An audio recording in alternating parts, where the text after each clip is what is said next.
December 5ರಂದು ಹಾಸನದಲ್ಲಿ ನಡೆಯುವ ಸ್ವಾಭಿಮಾನಿ ಸಮಾವೇಶಕ್ಕೆ ತಾಲೂಕಿನಿಂದ 250 ಬಸ್ಗಳನ್ನು ಪಂಚಾಯಿತಿ ವತಿಯಿಂದ ಸಮಾವೇಶಕ್ಕೆ ವಾಹನಗಳನ್ನು ಕಲ್ಪಿಸಲಾಗಿದೆ ಎಂದು ಮಾಜಿ ಶಾಸಕ ಎಂಎ ಗೋಪಾಲಸ್ವಾಮಿ ತಿಳಿಸಿದರು. ಅವರು ಪಟ್ಟಣದ ಖಾಸಗಿ ಸಮುದಾಯ ಭವನದಲ್ಲಿ ಕಾಂಗ್ರೆಸ್ ಪಕ್ಷದ ಸ್ವಾಭಿಮಾನಿ ಸಮಾವೇಶದ ಹಿನ್ನೆಲೆಯಲ್ಲಿ ನಡೆದ ಪೂರ್ವಭಾವಿ ಸಭೆಯಲ್ಲಿ ಮಾತನಾಡಿದ ಅವರು, ಕಾಂಗ್ರೆಸ್ ಪಕ್ಷದ ಸ್ವಾಭಿಮಾನಿ ಸಮಾವೇಶಕ್ಕೆ ಲಕ್ಷಾಂತರ ಜನರು ಸೇರುವ ನಿರೀಕ್ಷೆ ಇದ್ದು, ಕಾಂಗ್ರೆಸ್ ಪಕ್ಷದ ಸಾಧನೆಗಳನ್ನು ಜನರಿಗೆ ತಿಳಿಸುವ ಸಲುವಾಗಿ ಸಮಾವೇಶವನ್ನು ಮಾಡುತ್ತಿದ್ದು, ಬಿಜೆಪಿ ಹಾಗೂ ಜೆಡಿಎಸ್ ಪಕ್ಷಗಳ ಅಪಪ್ರಚಾರವನ್ನು ಜನರಿಗೆ ತಿಳಿಸಿ ನಮ್ಮ ಸರ್ಕಾರದ ಸಾಧನೆಯನ್ನು ಜನರಿಗೆ ಹೇಳುತ್ತೇವೆ. ಆದ್ದರಿಂದ ಹೆಚ್ಚಿನ ಸಂಖ್ಯೆಯಲ್ಲಿ ಜನರು ಕಾರ್ಯಕ್ರಮಕ್ಕೆ ಕರೆತರಲು ಮುಂದಾಗಬೇಕು ಎಂದರು. ಬಿಜೆಪಿಯವರ ಜಾತಿ ಪಕ್ಷದ ಸಹಕಾರವನ್ನು ತಗೊಂಡು ನಾನು ಮತ್ತೆ ಪ್ರಧಾನಮಂತ್ರಿಯಾಗಿ ಮುಂದುವರಿಲಾರೆ ಅಂತ ಹೇಳ್ತಾರೆ. ಅಂತಾರೆ ಯಾಕೆ? ಈಗ ಹೋಗಿ ಬಿಜೆಪಿ ಜೊತೆ ಸೇರ್ತೀನಿ ಮೋದಿ ಹೊಗಳ್ತಾವ್ರೆ. ಇವ್ರು ಮಾಡೋ ತಪ್ಪಲ್ಲ, ನಾವೆಂತಂದ್ರೆ ಸಣ್ಣದೊಂದು ತಪ್ಪು ಮಾಡಿದ್ರೆ ಹೇ ಇಟ್ಕೊಂಡಿಲ್ಲ ಅವನ್ನ ಅಂತಾರೆ. ಮಕ್ಕಳು ಮೊಮ್ಮಕ್ಕಳಿಗೆ ಇದು ಮಾಡಕ್ಕೆ ಈ ಸರಿ ಹೆಂಗುವೆ ಸಮ್ಮಿಶ್ರ ಬತ್ತಿತೆ, ನಾವು 2-3 MP ಗೆದ್ಕೊಂಡು ಹೋದ್ರು ಇದು ಮಾಡ್ಬೋದು ಅಂತ ಕರೆಕ್ಟಾಗಿ ಕುಮಾರಸ್ವಾಮಿ ನಿಲ್ಲಿಸ್ಕೊಂಡು ಮೋದಿ ಹೊಗಳಿಕೊಂಡು ರಾಜಕೀಯ ಮಾಡಿರಪ್ಪ. ಇದನ್ನ ಯಾರಾದ್ರೂ ನಮ್ಮಂತರ ಮಾಡಿದ್ರೆ ನಾವು ಪಾಪ್ತರು ನಾವು ಬಯಸ್ಕೋಬೇಕು. ಇವ್ರ ಹತ್ರ ಎಲ್ಲ ಹಂಗೆ ಮಾಡಿದೆ ಹಿಂಗೆ ಮಾಡಿದೆ. ಇವ್ರು ಮಾಡಿದ್ದು ಸರಿಯಾ? ನಾವು ಇವ್ರ ಪಕ್ಷ ಬಿಟ್ಟೋದು ಸರಿ ಇಲ್ಲ.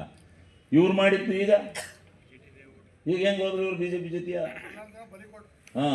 ಹಂಗೆ ಇವ್ರಿಗೆ ಮಾಡಿದ್ದು ಮಾತ್ರ ಇರಲ್ಲ. ಈ ರೀತಿ ಏನೋ ನಾವೇ ಈ ರಾಜ್ಯದಲ್ಲಿ ಇನ್ನು ಮುಂದೆ ಯಾರೂ ಇಲ್ಲ ಆ ಸಮಾಜದ ಮುಖಂಡರು ಅಂತ ಭಾವನೆಯನ್ನು ತೋರಿಸ್ತಾರೆ. ಸಂಸದ ಶ್ರೇಯಸ್ ಪಟೇಲ್ ಮಾತನಾಡಿ, ಮುಂಬರುವ ಜಿಲ್ಲಾ ಪಂಚಾಯಿತಿ ಮತ್ತು ತಾಲೂಕು ಪಂಚಾಯಿತಿ ಚುನಾವಣೆಗೆ ಬೂತ್ ಮಟ್ಟದಿಂದ ಪಕ್ಷ ಸಂಘಟನೆ ಮಾಡಿ ಚುನಾವಣೆಯಲ್ಲಿ ಹೆಚ್ಚು ಜನ ಗೆದ್ದರೆ ವಿಧಾನಸಭೆ ಗೆಲ್ಲುವುದು ಖಚಿತ. ನಾನು ಕೂಡ ಜಿಲ್ಲಾ ಪಂಚಾಯಿತಿ ಸದಸ್ಯನಾಗಿ ಸಂಸದನಾಗಿರುವುದು. ಆದ್ದರಿಂದ ಪಕ್ಷದ ಮುಖಂಡರು ತಮ್ಮ ತಮ್ಮ ಕ್ಷೇತ್ರಗಳಲ್ಲಿ ಕಾಂಗ್ರೆಸ್ ಪಕ್ಷದ ಸಾಧನೆಯನ್ನು ತಿಳಿಸಿ ಮುಂಬರುವ ಚುನಾವಣೆಗೆ ಸಿದ್ಧರಾಗಿ ಎಂದರು. ಅಷ್ಟೇ ನಾವೇನೋ ಎಲ್ಲ ನಿಮ್ಮೆಲ್ಲರ ಆಶೀರ್ವಾದದಿಂದ ಜಿಲ್ಲಾ ನಾಯಕರ ಆಶೀರ್ವಾದದಿಂದ ನಾನು ಸಂಸದನಾಗಿ ಆಯ್ಕೆ ಆದ್ವಿ, ಶಾಸಕರಾಗಲಿಲ್ಲ. ಮುಂದಿನ ಬಾರಿ ನಿಮ್ಗೆ ಕೈ ಮುಗಿದು ಪ್ರಾರ್ಥನೆ ಮಾಡ್ತೀನಿ, ಪದೇ ನಾವು ಮತ್ತೆ ಸೋಲೋದು ಬೇಡ. ನಾವು ಒಟ್ಟಾಗಿ ನಾವು ಶ್ರವಣಬೆಳಗೊಳ ಕ್ಷೇತ್ರದಲ್ಲಿ ನಾವು ಖಂಡಿತವಾಗಿಯೂ ನಾನು ಯಾವತ್ತೂ ನನ್ನ ಮಾತು ನಾನು ಜ್ಯೋತಿಷ್ಯ ಅಂತ ನೋಡಿಯಲ್ಲ, ಅದು ನನ್ನ ಮಾತು ಭಾಳ ಸುಳ್ಳಾಗಲ್ಲ. 100ಕ್ಕೆ 100 ಒಂದು 25,000 ಮತದಾರರು ನಮ್ಮ ಶಾಸಕರು ನೆಕ್ಸ್ಟ್ ಗೆದ್ದೇ ಗೆಲ್ತಾರೆ. ಅದಕ್ಕೆ ನೀವೆಲ್ಲ ಒಗ್ಗಟ್ಟಾಗಿ ಮಾಡಿ ಅಂತ ಕೇಳ್ತೀನಿ. ಖಂಡಿತವಾಗಿಯೂ ನೀವು ನನ್ನ ಎಷ್ಟು ಆಶೀರ್ವಾದ ಮಾಡಿದಿರಿ, ಖಂಡಿತವಾಗಿಯೂ ಅದಕ್ಕೆ ಪ್ರಾಮಾಣಿಕವಾಗಿ 5 ವರ್ಷ ನಿಮ್ಮ ಜೊತೆ ನಿಮ್ಮ ಮನೆ ಮಗನಾಗಿ ನಡ್ಕೊಂಡು ಹೋಗೋ ಕೆಲಸವನ್ನ ಮಾಡ್ತೀನಿ. ನಿಮ್ಗೆಲ್ಲ ಗೊತ್ತಿರೋಂಗೆ ಸಿದ್ದರಾಮಯ್ಯ ಸಾಹೇಬರು, ಡಿ ಕೆ ಶಿವಕುಮಾರ್ ಸಾಹೇಬರು 5 ಗ್ಯಾರಂಟಿಗಳು ಅಷ್ಟು ಸುಲಭವಾಗಿ ಕೊಡುವಂಥದ್ದು ಅಲ್ಲ. ಯಾಕಂತ ಹೇಳಿದ್ರೆ ಅಭಿವೃದ್ಧಿ ಒಂದು ಕಡೆಗಾದ್ರೆ ಒಂದು ಕಡೆಗೆ ಸಾವಿರಾರು ಕೋಟಿ ಗ್ಯಾರಂಟಿಗಳು ಕೊಡಬೇಕು. ಆದರೆ ಸರಿದೂಗಿಸ್ಕೊಂಡು ಹೋಗ್ತಾ ಇದ್ದಾರೆ ನಮ್ಮ ಸಿದ್ದರಾಮಯ್ಯ ಸಾಹೇಬರು.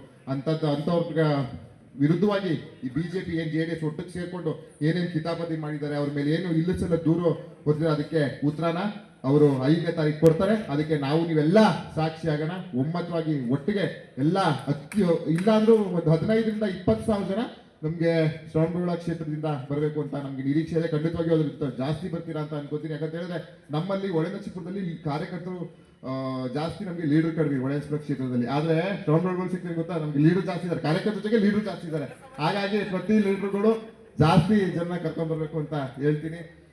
ಮತ್ತೆ ನಿಮ್ಗೆಲ್ಲ ಗೊತ್ತಿರಂಗೆ ಇವತ್ತು ಗೋಪಾಲ ಸಮಾನ ಇದಾದ್ಮೇಲೆ ಪಂಚಾಯತಿ ಅವರು ಸಭೆಗಳನ್ನ ಕರೆದಿ ಎಷ್ಟೆಷ್ಟು ಗಾಡಿಗಳು ಬೇಕು ಅನ್ನೋದನ್ನ ಹೇಳ್ತಾರೆ. ಗ್ಯಾರಂಟಿ ಯೋಜನಾ ಸಮಿತಿ ಅಧ್ಯಕ್ಷ LP ಪ್ರಕಾಶ್ ಗೌಡ ಮಾತನಾಡಿ, 82,000 ಜನ ತಾಲೂಕಿನಲ್ಲಿ ಮಹಿಳಾ ಫಲಾನುಭವಿಗಳಿದ್ದು, ಕಾಂಗ್ರೆಸ್ ಪಕ್ಷದ 5 ಗ್ಯಾರಂಟಿ ಯೋಜನೆಗಳು ಸಮರ್ಪಕವಾಗಿ ಜನರಿಗೆ ತಲುಪಿದೆ ಎಂಬುದಕ್ಕೆ 3 ಕ್ಷೇತ್ರದ ಉಪಚುನಾವಣೆಯು ಫಲಿತಾಂಶಗಳೇ ಕಾರಣ.